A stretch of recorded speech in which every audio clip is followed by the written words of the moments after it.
your teachings is that the title of the ebook is very, very important. Can you let us know a little bit more about this?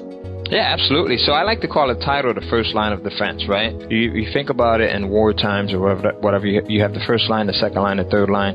So your title is going to be your first line of defense. And again, going back to that Google Keyword Planner, you can get some great title ideas. One of the examples that I gave you was how to grow a Japanese tomato garden. Like Google might say there were 7,000 people that actually typed in that phrase, even though your original phrase that you typed in was just Japanese tomato gardening. Google's going to give you similar phrases. So in those similar phrases, you can find some really killer titles, right? Some ideas that you can use for your titles.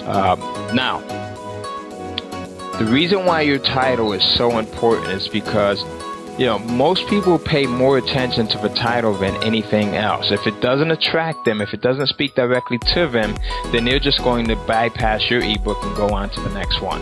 So they look at the title and they put more emphasis on that than anything. And if the title resonates with them, if it speaks to them subconsciously, and all of this happens in milliseconds. They look at, you're doing a search on Amazon, you're looking for an ebook, you type in a couple of keywords, and you happen to glance by all of the results that come up, right? Like, think about it when you're doing a search. So you want to make sure that your title really stands out and it speaks to your prospect. Because after that, the next line of defense, your second line of defense, is going to be your cover, right? They'll then, if the title looks good to them, if it resonates with them, they'll glance down at your cover, right? And then the third line of defense will be your description. So the description for your ebook. And in that area, you want to talk about, what problems can this ebook solve for them? What questions will it answer, right? If it's a story, you want to talk about what are some of the characters and what are some of the problems that the characters face, and what's the plot about, right? So with that description area, you can really pull your prospect in, you can really get them in, and you can talk to them in a sense. All right, so use that area to be descriptive and to talk to them. So these titles, we know that people are searching on Amazon. Are people able to find us through Google as well? They absolutely are. So that's another reason why it's important to have your titles in order, right? And to use this Google keyword tool as well to go in and do that research. Amazon has so much credibility, and there's so much new content being published on Amazon that Google gives them a lot of relevance. So if you can get your title closely matched up to the phrases that people are searching for on Google, then you have a better chance at ranking higher in Google.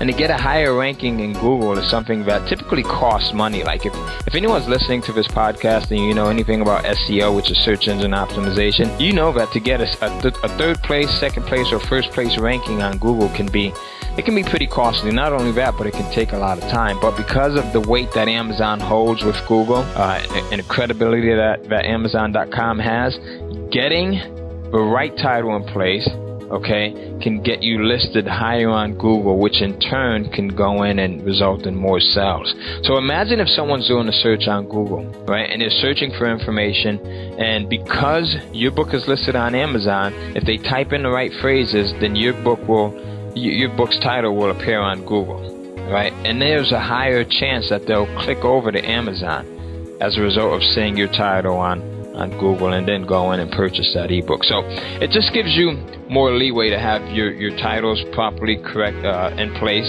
so that you get that Google placement, so that those people that are searching on Google can find you as well as the people that are searching on Amazon. Ty, where can we go to find out more about everything that we've spoken about today, but in much greater detail? Where can we go? Yeah, absolutely. So you can go to KindleCashflow.com. I've got some videos up there where you can see step by step how I do a lot of this stuff. It's Kindle, Kindle, Cash, CASH, Flow, FLOW.com. And also, if you ever have questions, you're interested in doing this, reach out to me on Facebook or on Twitter. I'm at Ty Cohen on Facebook. And on Twitter, the same thing, TYCOHEN.